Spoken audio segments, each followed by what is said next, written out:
Night of Champions is here, and things are being kicked off with the United States Championship match, where the leader of the bloodline that we think no more exists, Solo Sikoa, is challenging for the United States Championship against the man who was formerly the enforcer of Solo Sikoa's bloodline, Jacob Fatu. Will Solo be able to win this title, win his first singles title in the main roster of WWE, or is Jacob Fatu successfully able to keep his title in his second title defense? Solo Sikoa escapes from Jacob Fatu as he leaves the ring at the start of the match, but Jacob is making it clear that he will show no mercy against his former so-called tribal chief. Solo is infuriated, he wants to fight back, and he returns to the apron, but this time Jacob Fatu is not letting him enter the ring himself. He tosses him back to the ring and starts the punishment. The US champ is decimating Solo Sikoa with power bombs, sentons, and different maneuvers he is known for. The Samoan werewolf, as expected, is beating the living hell out of Solo Sikoa, and the start of the match is completely how Jacob wants. Solo goes to the corner, but Jacob is not leaving him alone. Wherever Solo goes to escape, Jacob Fatu is there with a different maneuver coming after him. At some point, a thunderous crossbody sends both of them to the ringside, and Jacob Fatu wants to continue the punishment. He returns to the ring, and as Solo Sikoa slowly gets back to his feet, Jacob Fatu risks it all. He goes to the ropes and dives over the ropes on Solo Sikoa with a suicide dive, but as he wants to continue his attack, Solo Sikoa finally counters, and he uses the environment, especially the announce table, and this may give him the chance he wants to gain momentum and eventually win the United States Championship.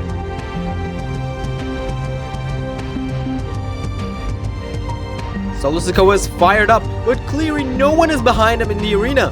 However, Solo doesn't care, and he continues the beatdown on Jacob Fatu. He also even manages to dive with a diving headbutt on Jacob Fatu when he thinks he can win the US title this easy by beating Jacob, but Jacob makes it clear that he will not back down by kicking out at one. Solo continues with a running hip attack, and he wants one more, but he's not realizing that Jacob has recovered and got back to his feet, and Jacob takes him down brutally. He delivers a hip attack of his own, and this is the start of Jacob Fatu taking back the momentum of the match. A beautiful pop-up Samoan drop, and for the cover he goes. But it's not enough, as Solo Sikoa stays alive in this matchup. The Samoan werewolf climbs the ropes, and from the top, he wants to splash, but he gets distracted to ringside because Solo's new buddy, JC Mateo, is here. And the distraction is enough for Solo to recover, and he joins Jacob up there high because he wants to risk it all right now with a beautiful Samoan drop from up there, and he now goes for the cover. But Jacob survives. He kicks out of the avalanche Samoan drop, but Solo wants to take high risk again. He climbs a rope this time, and he wants to dive, but he hesitates a little bit, and that's the time Jacob needs to get back to his feet, and he catches Solo midair with a devastating Samoan drop. He climbs the ropes again, but Solo seems to be having an injury, and the referee is coming to check on him. And Jacob Fatu comes down to the apron to see what is going on, but JC Mateo is taking advantage of this distraction. He takes down Jacob Fatu and plants him down at ringside while Solo's still struggling with his knee, but he gets back to his feet, and this was all part of a plan. Back in the ring, and a spinning Solo is named. Fatu unbelievably kicks out at one. He keeps up immediately. The Samoan werewolf is an absolute monster. He's not giving up. Solo is in shock of that sequence, and that leaves him with no choice but to catch the super kick. Jacob nails him. Mateo wants to interfere again, but Jacob drags him into the ring and nails him with a mighty moonsault. Solo comes back, wants a spike, but Jacob is not letting him do it. Instead, Solo's planted down with an impaler DDT, followed by another mighty moonsault, this time to Solo Sikoa. And that's it. That was all Jacob needed to do to defend his title in his second title defense, to beat Solo Sikoa and remain your United States Champion. This was an unbelievable matchup for the United States title, but the next matchup is to determine the 2025 Queen of the Ring. The Empress of Tomorrow, Asuka, is continuing her dominant run after her return, but can she continue beating her opponents? Well, it's hard for her to do that. because her opponent tonight is none other than Jade Cargill. The Storm and the Empress of Tomorrow are facing off each other in the final round of the Queen of the Ring tournament, and both women start fighting each other with their own different strategies. Asuka tries to wear down Cargill with different styles of kicks and standing attacks, but on the other side, Jade Cargill shows off her power by delivering different maneuvers, using her giant physique, and of course, the strength she has. Both women continue the battle, and even though they're continuing doing that in different styles, they're somehow fighting against one another equally. Asuka is fast, smart, on the other side, Jade Cargill is powerful. But Asuka manages to gain momentum by sending Cargill to the ropes and deliver another kick to the former women's tag team champions. But that's the title we use for her for now, because after tonight, she may become the Queen of the Ring and start achieving glory in singles division. Well, she's somehow successful to do that, because as we are witnessing, she's using her raw power to get the upper hand against Asuka. And she's not also being victimized by the size and speed difference between Asuka and Jade Cargill, and she's using that to her own advantage. At some point, she has Asuka locked in a painful submission up on her shoulders, but finally, she lets her go, and the former multi-time women's champion, Asuka, moves out of the ring. But Cargill is not leaving her alone. She joins her at the ringside and delivers a powerbomb on the apron and swings her to slam her on the hardest part of the ring. Cargill climbs the ropes and they come back to the ring, so she would be able to deliver a frog splash. But Asuka's not giving up. She wants to become Queen of the Ring so bad that she's fighting back against one of the most powerful, if not the most powerful women on the WWE roster today. She delivers a bulldog to Jade Cargill that takes her down. And it is followed up out of nowhere with an Asuka lock. Asuka now has Jade Cargill locked on her special submission, but Cargill uses her power to get out of the submission and she gets the upper hand again. But Asuka fights back again. This time she climbs the ropes and from the top she wants to do something. But Cargill moves out of the harm's way and goes to the ropes for a pump kick. The kick is delivered and Cargill hooks the leg. But Asuka survives as she kicks out. Cargill has had enough, and this is the moment she goes for the Jaded to finally finish things up. But Asuka somehow manages to roll through into a leg lock. A leg lock is cinched in, and Jade has nowhere to go. Asuka may become the Queen of the Ring. In a few moments, Cargill may tap out to make Asuka the Queen of the Ring herself. The submission is still locked in, but she somehow manages to find a way out using the other leg. But Asuka rolls through again, this time in the triangle choke. This time the triangle choke is cinched in. Another submission, and the submission master is forcing Cargill to tap out.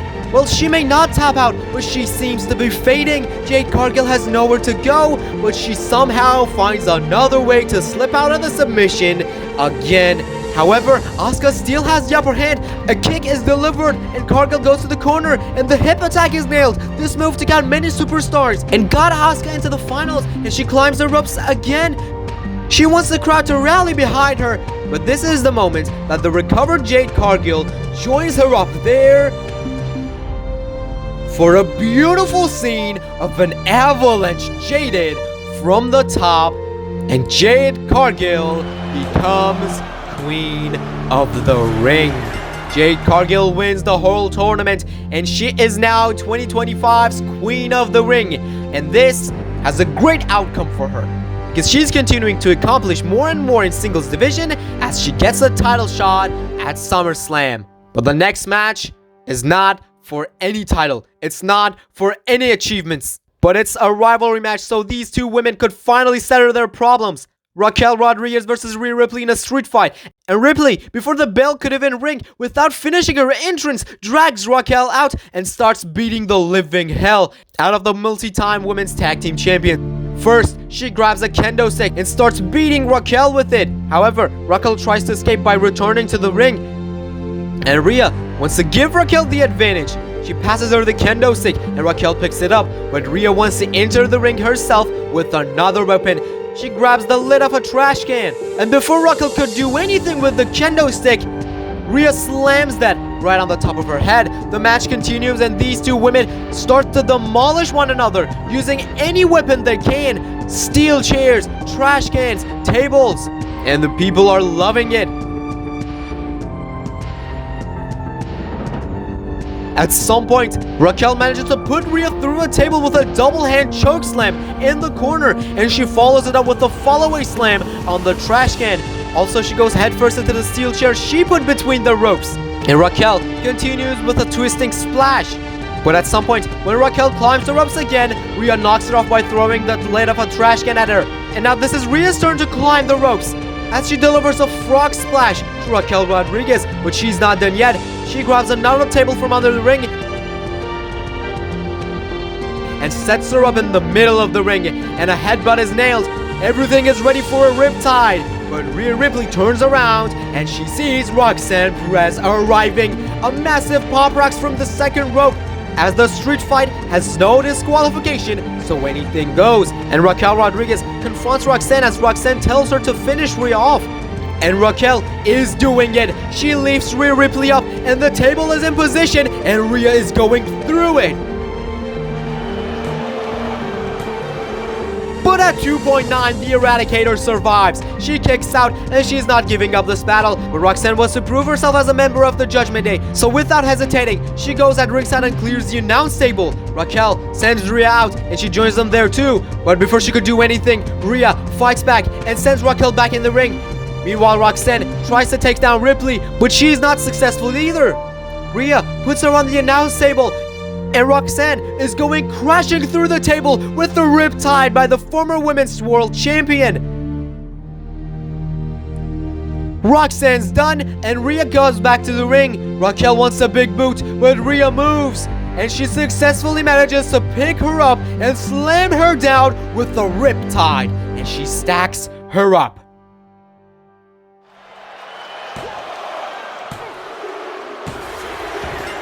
For a 3 count, which gives her a big victory. The numbers game were not enough to take down Rhea Ripley for 3 seconds, and she came out standing tall as always. But the next matchup is the match that most of the WWE Universe have been waiting for it. Karrion Kross finally getting the spotlight against Sami Zayn, who he has been trying to work on his mind for quite some time. Karrion Kross is starting by doing the same thing. He's calling for Sami to strike first, and Sami does the exact same thing. He starts the match with pure aggression. He's showing no mercy to Karrion Kross, and he starts to beat him down, and is making Karrion Kross understand how things go for Sami Zayn the hard way. And Sami has complete control at the start of the match, and Karrion Kross can't do a single thing about it. However, after a few minutes, Karrion Kross starts to gain momentum, as he is also proving that he is deserved of the spotlight. He is deserved of the support that the fans gave him throughout this time. And he's proving to everyone that he belongs at the very top of the mountain. And the fight gets outside as Karrion Kross continues beating Sami Zayn using the ring post and the barricade.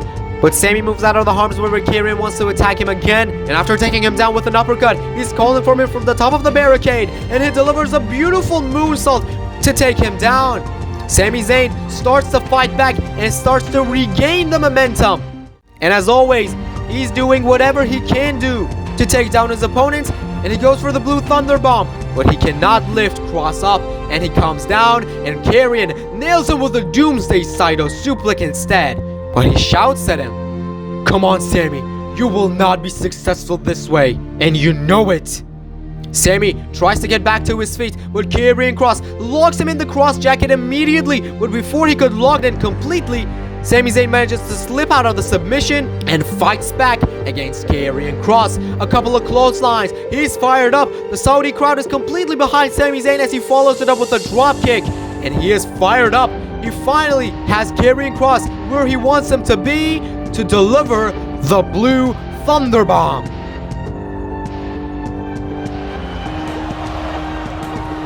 But Karrion Kross kicks out. He survives and he crawls to the corner to recover. And this is the position Sami Zayn can easily deliver his finishing maneuver. He goes to the opposite corner and he runs, but Scarlett is on the apron and she starts distracting Sami Zayn. And of course, Sami Zayn is distracted, and he takes his eye off the ball, and this gives the chance for Karrion Kross to recover, who enters from behind and picks Sami Zayn up and takes him down with a power slam. Sami's in the position, and Karrion Kross is calling for him, and Kross takes him down brutally from behind with the cross hammer.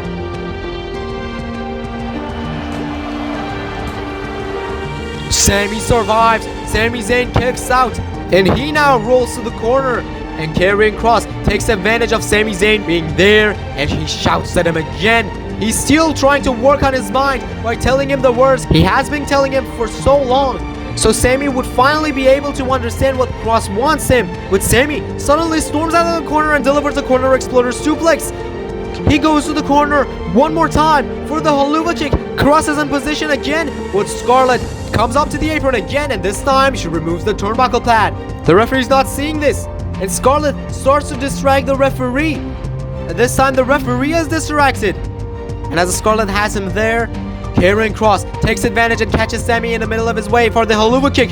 Tries to Irish whip him into the exposed turnbuckle, but Sami counters and Kross goes throat first into the exposed turnbuckle that his wife exposed. The ref didn't see any of these, and Sami Zayn finally delivers the haluva kick. And he goes for the cover.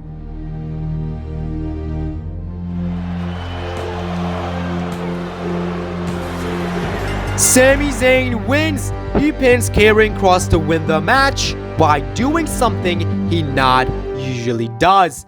And that's why Karrion Kross does not look like a loser, but he's satisfied about everything that has happened as he laughs at ringside. Sami Zayn leaves. He doesn't want to care about this anymore.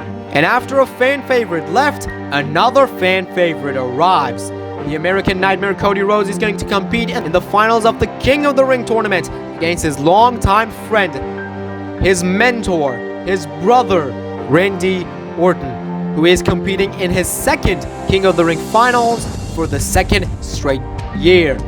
And these two men start the match by facing off against one another, where Cody Rhodes offers a handshake, and after looking around, Randy Orton accepts it. Of course, this match is built on respect, but Randy immediately goes for the RKO, which Cody denies. Randy wants him to strike, and Cody does strike, but Randy catches him, and these two men are going back and forth.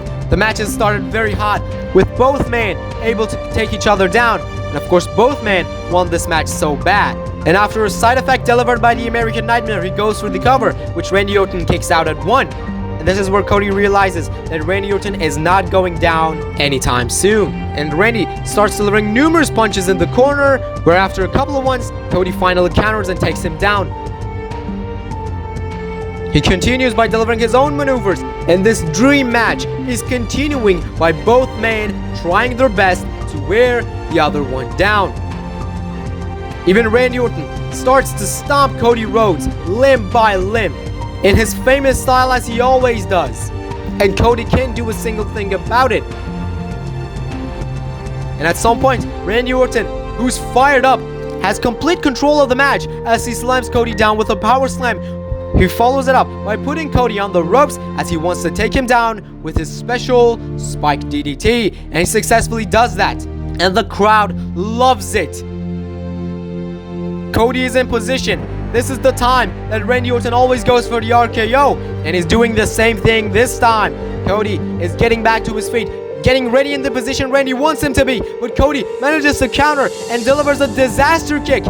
He's not done yet as Randy's getting back to his feet. He follows it up with another springboard attack as he jumps on the top rope for a beautiful super Cody cutter from the top, and he immediately hooks the leg.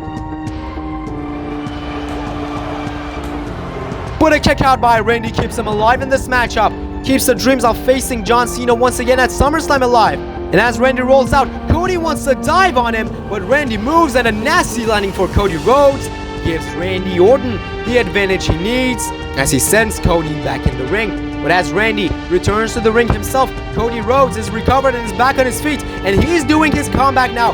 He jumps over the Viper and catches him with a power slam of his own. Cody Rhodes is fired up, and now he has the momentum. He has the chance to beat the Viper. And he goes for another disaster kick, but Randy moves and nails him with an RKO.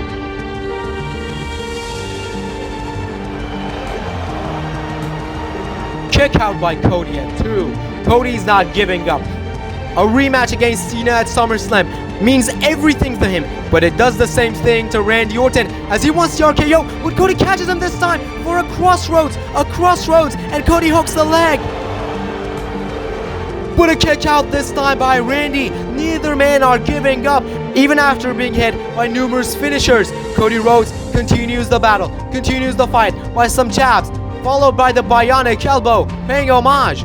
And Cody wants to try something different now. He wants to try a submission, and he successfully locks Randy's leg in a figure-8 leg lock. The figure-8 leg lock is locked in, and Randy has nowhere to go. Is Randy Orton going to tap out and give Cody the chance to face Cena at SummerSlam? Hell no. Randy gets back to his feet, and he sends Cody out at ringside, and he joins him there too. Randy Orton has lost his mind. He's going crazy as he clears the announce table, and he has Cody where he wants him, because he's dropping him on the announce table with the back suplex. The crowd loves it, and they want one more. And Randy wants to give them one more, but Cody counters and sends him back to the ring. Cody climbs the ropes and wants to dive on Randy, who's now back to his feet. And that is the exact same reason he catches him with a devastating RKO out of nowhere after Cody dove, and Randy covers him. But Cody still has some gas left in the tank. Randy cannot believe it, but Cody's not giving up. He calls for him. Randy has had enough. He doesn't know what else to do, so he wants Cody to hit him. He wants to see what else Cody has to offer, and they start trading some blows in the middle of the ring. Randy delivers his own chops, and Cody does the same thing, but at some point, Randy finally takes him down with a big right hand right in the face. And Cody's down again, but the Viper picks him up because he wants to take him down once again with another RKO. But he knows this won't finish him up, so he goes to the corner for a punch kick. Yes, he is going for the punch kick. Cody's in the position.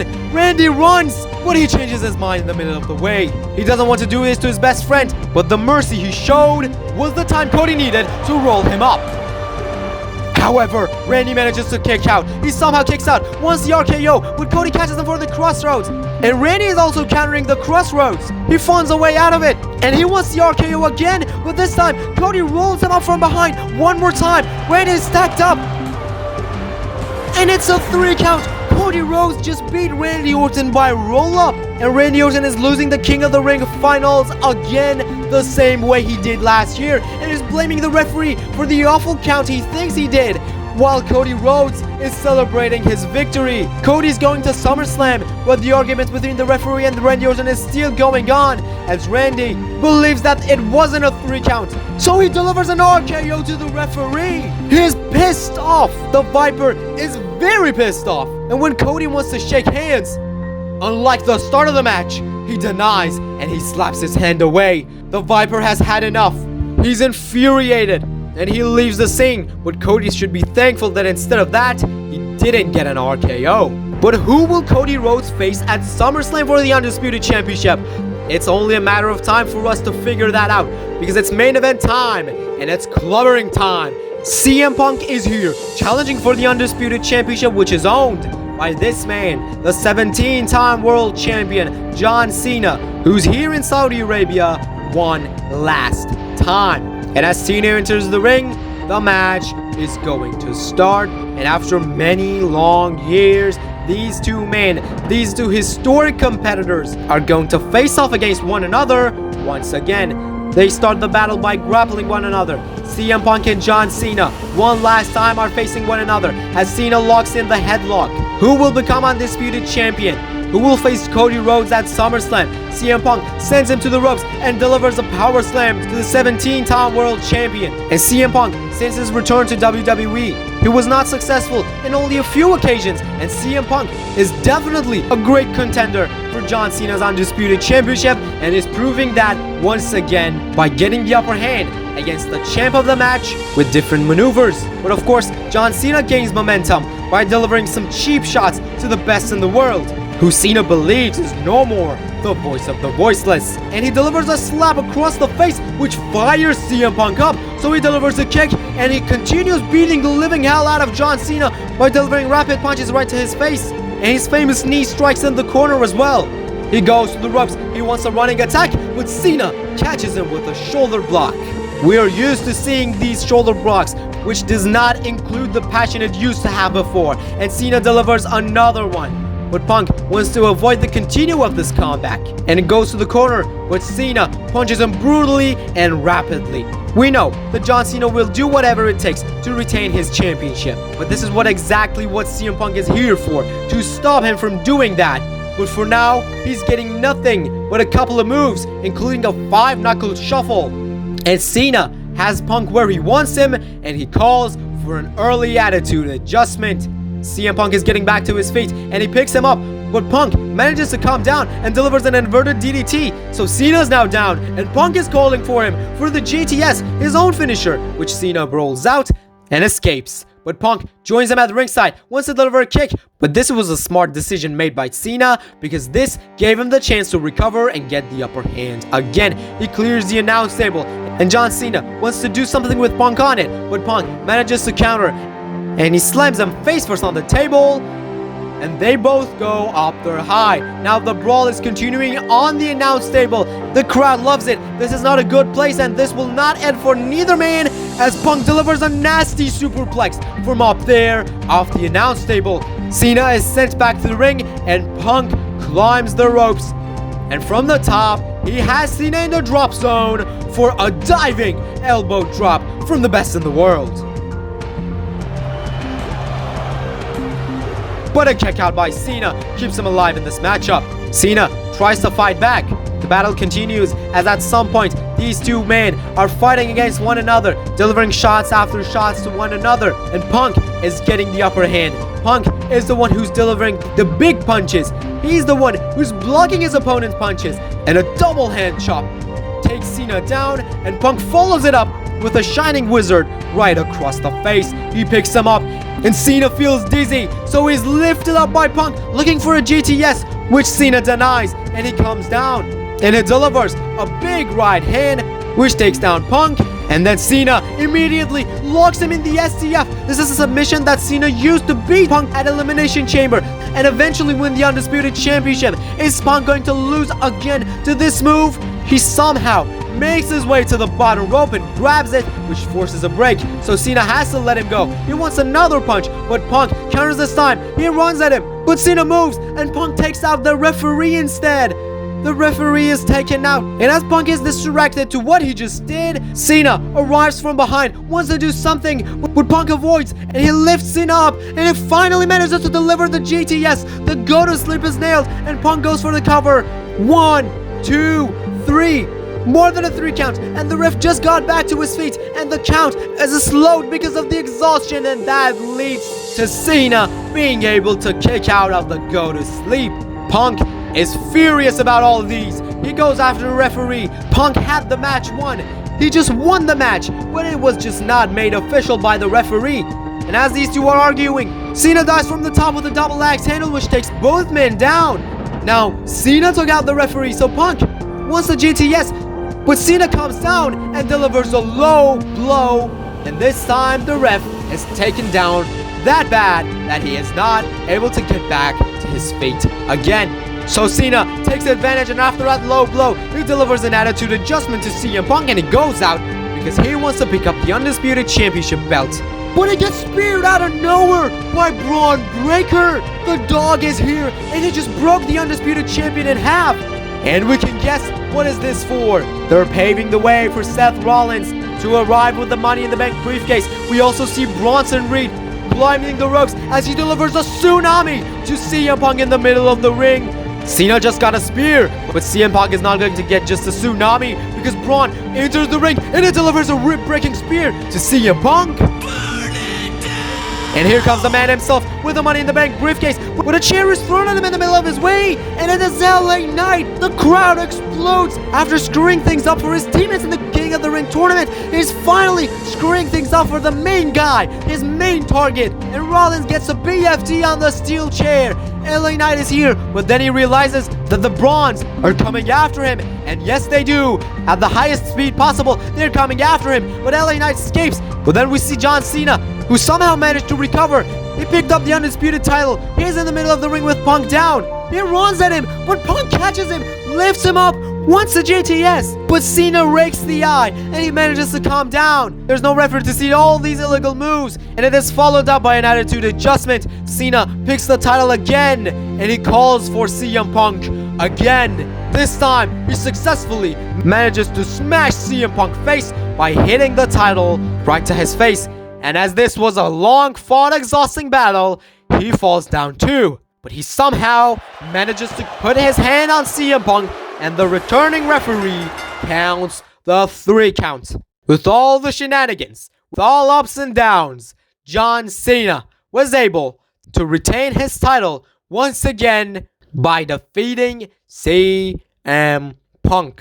But what's next for the Undisputed Champion? What's next for CM Punk and Seth Rollins? But from now on, Cena has to deal with Cody Rhodes in his path to SummerSlam.